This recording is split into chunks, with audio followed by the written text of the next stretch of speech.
first pruning is different than a lot of the other prunings. But what we're going to try and do is see where the leaves are touching the ground. That can introduce disease and insects and all sorts of problems to the plant. So we're going to take off all the lower leaves eventually, and the plant's going to keep trying to branch every time it forms a new set of leaves. So you can prune it to just one main stem, or what I like to do is just leave the first couple. So like I'll probably keep this one, and the main stem for right now, and then it'll just keep making those every time it makes a set of leaves. So you're going to want to prune a lot of those off. Some people do just one stalk, but I'm going to try and do 3 on this one. So for right now, you can just break them, or I've got a razor knife. You can prune it off like that too.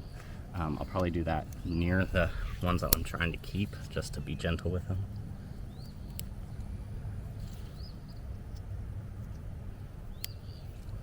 And then you're going to want to take off all the lower leaves like that. And so I'll leave that for now and tie this to the post once it gets long enough. I might put one real loose right here just to keep it growing this way, and then keep tying it up.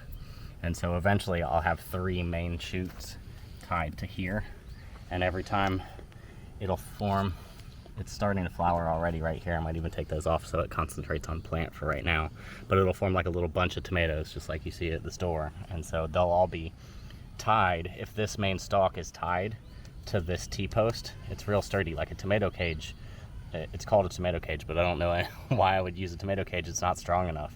So I would use a T-post and tie this main stalk right here, and then be able to keep these real close to here and tie it off, and so they won't break the stem from the weight of the tomatoes.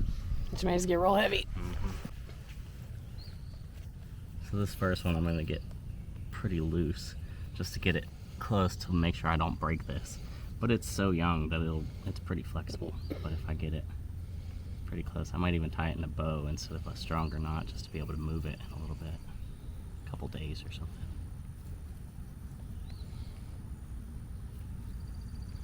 That way it grows this way, and once it gets longer, it'll still be flexible enough I can get it tied tighter. Yeah. So, because I have seen them grow along the ground too.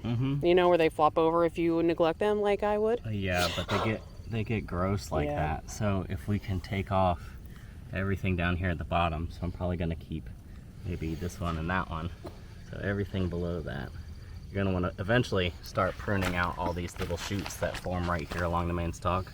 Like this would form a whole new main stem. So especially down here at the bottom, I like to keep the first foot bare. And that way, especially like when it rains real hard and the dirt's splashing up on everything, you can keep the base of the plant real clean, and it helps it. And then I'll keep these for now, but eventually I'm going to prune it back to just keep maybe 3 main stems. We'll get that tied up in a second.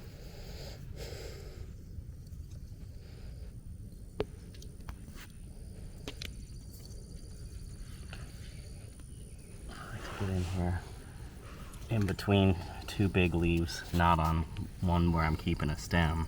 So that's right below where I'm going to have this one coming off, and above where I'm having that one coming off. So this is going to be a good spot to